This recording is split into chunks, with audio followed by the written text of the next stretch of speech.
Welcome back, comic book collectors and enthusiasts. I'm Brandon, and you're watching M.O.N.Comics.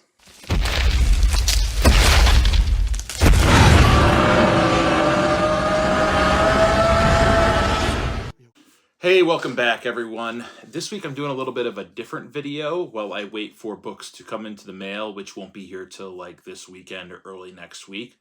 I thought I would show my graded books in my collection and talk a little bit about each book, why I purchased it, what it means to me, and we'll go from there.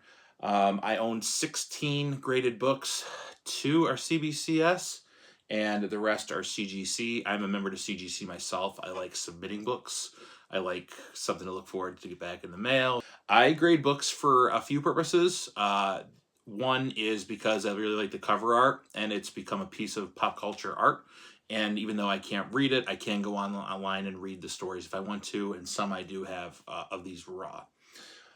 I grade it to preserve them. If they are in really bad shape, I think I have one book in here, or 2 books that are just in really pretty rough shape, and they probably would have deteriorated more over time. So now they're encapsulated and preserved, and they'll stay that way. I just don't want to take the chances of them getting any worse, and they're comics that they're in higher grade, they'd be worth more. And then the last reason is for when I'm gone, my kids will inherit this collection. And I thought it would be a little bit easier with graded books if they have a definitive grade and a benchmark if they do decide to sell my collection, at least somewhere to start on rather than a raw book giving people's different opinions on what the grade is. And I know that some people have different opinions about grading services and whether they're spot on or they make mistakes, and everyone makes mistakes, but it's close enough, I feel, to where the book is graded appropriately. So without further ado, the first 3 books I have are actually Predator. Big Predator fan. My dad, again, was a big influence on this one. It was 4th of July of like 89, and I remember we were in the park and they had all sorts of vendors, and I bought one of those Wax Packs Fright Flicks, and I got a sticker that was a Predator and had the mask off, and he was holding his knife gauntlets up, and I asked my dad, I'm like, what's this? He's like, you don't know who the Predator is? And I'm like, no. So that was on a Friday, and then Sunday it was like a rainy day, end of a holiday weekend, and he rented it and surprised me, and we watched it, and I just fell in love with it. Loved the whole idea of Predator. I'm a hunter myself, and he's a hunter, and how they go by a code and only kill, trophies or things that are, equal to them in skill, and just a great science fiction story from the 80s, probably my favorite to come out of the 80s. So this was June of 89, and this is the first print, and I love it because it's actually got a ad for The Abyss on the back, which is a great movie, James Cameron movie. So I've actually got 3 of them. I have 1, 2. Love that, the Predator's iconic face and mandibles, and that's in a 9.0 CGC. And then again, they're still advertising for The Abyss on the back. And then I also have the 3rd issue in a 9.2 white pages. And love all these books. I've kind of got a thing for the number 3, so I just got the first 3 issues graded above a 9, and I'm happy to have those. And then the back of this one, they actually have a preview for Aliens versus Predator, which is pretty cool. The next book up is Hellboy, CBCS 9.4, The Crooked Man, 2 of 3. I just wanted a Hellboy book. I love Hellboy. When I was in college, I took a class called Comic Books as Literature. It was obviously one of the best classes I've ever taken. And the teacher assigned books. The Killing Joke was one. And then 2 other books he assigned was V for Vendetta, the graphic novel, and Hellboy's Seed of Destruction. And I fell in love with Hellboy. I love, obviously, Killing Joke's a masterpiece, but I fell in love with Hellboy and the idea of him being a demon that had come to fight, who was supposed to bring the end of the world, and he fights all sorts of paranormal creatures. And I love Mike Mignola's art, and then I also love V for Vendetta, and then that was before the movies had even been announced. So I had read them, and I was aware of what they were about before the movie came out, which I thought was cool. And I really loved Hellboy. Really loved the first 2 movies with Ron Perlman. I really thought he encapsulated everything that Hellboy was. I actually met Ron Perlman. He was filming a movie in my town, and I got him to autograph some stuff.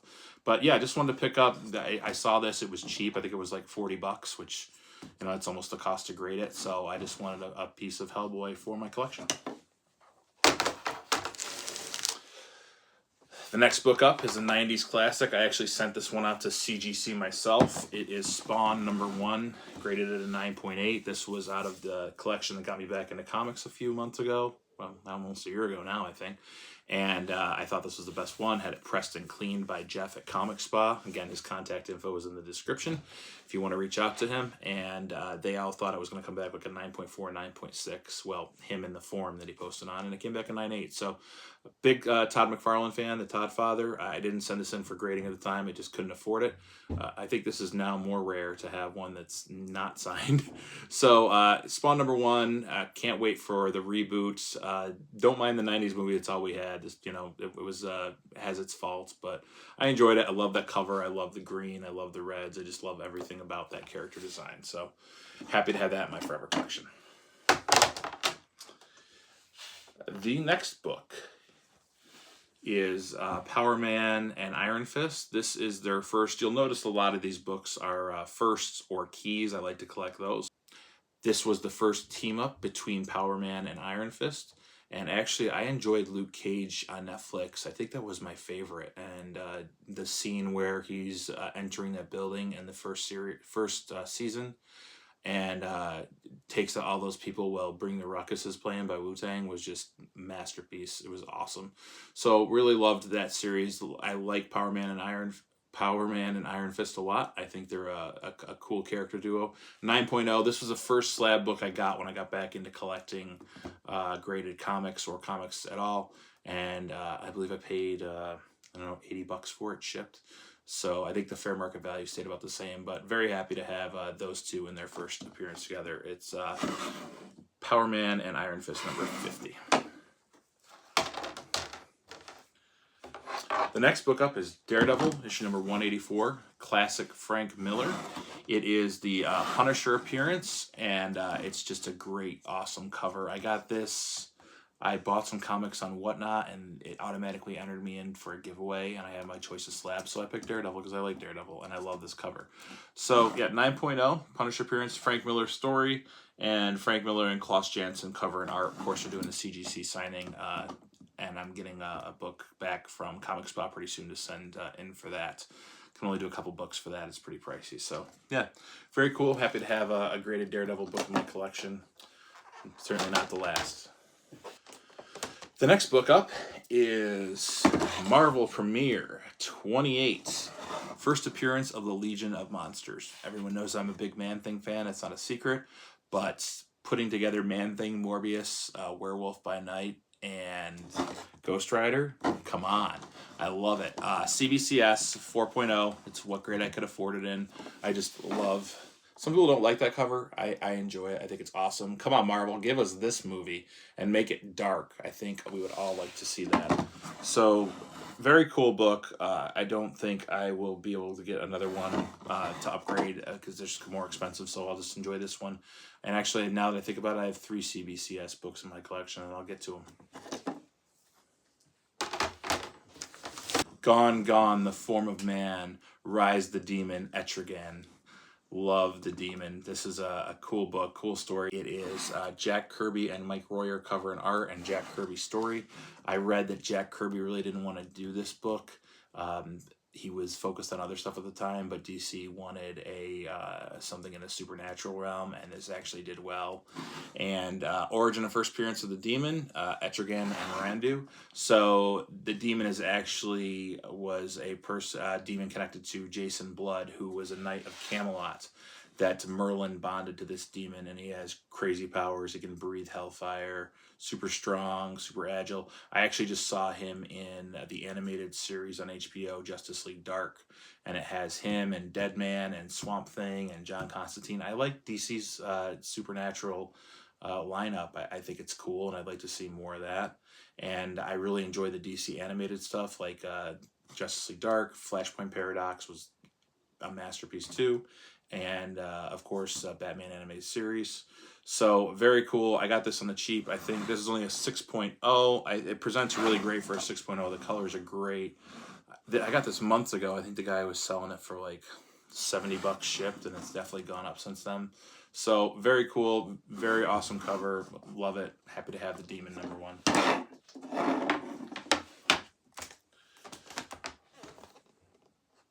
Next up is Fantastic Four, number 67.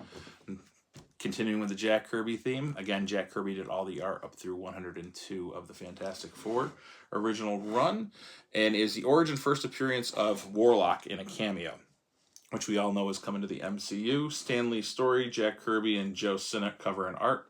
And we all know that, again, I'm into FOMO. Like, I just loved this cover, and I'm kind of going through a Fantastic Four run now because I love it so much. And I always wanted this book, but it was always very pricey. So 2.5, I think it looks great for a 2.5, and I'm happy to have it. There's just something about this cocoon that it drew me in. So very awesome. Happy to have that in the Fantastic Four run that I'm starting out or working on.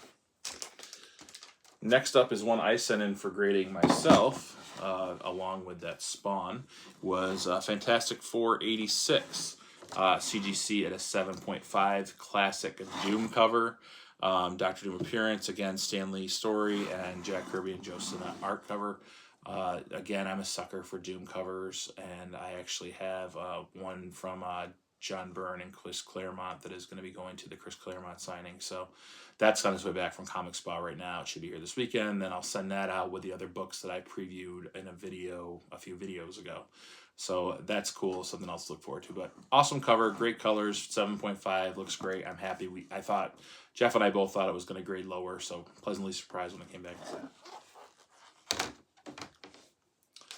This next book is a very interesting one. It is the Incredible Hulk Annual number 5. Love obscure big monsters. And if you'll notice, there's our boy Groot from the MCU. This comic is the second appearance of Groot. You know, he came in Tales to Astonish 13, and that is super expensive to get right now. And this is not. This was like $85, and it's an 8.5. And again, I fell in love with the cover art, but then when I discovered it was a second appearance of Doom, I don't spec on comics, but if I had to spec, I would think that in the future we'll see this shoot up because it's getting harder to get a hold of Groot's first appearance. So second appearances are a nice, affordable way to get a piece of comic history. So picked that up, very happy with it. It's got Titan, Groot, Goom, Taboo, Diablo, Blip.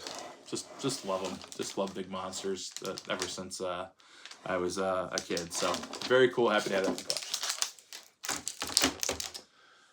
The last CBCS book I have in my collection is The Avengers, number 87, The Origin of T'Challa. Everyone knows I'm a big Black Panther fan from my last few videos.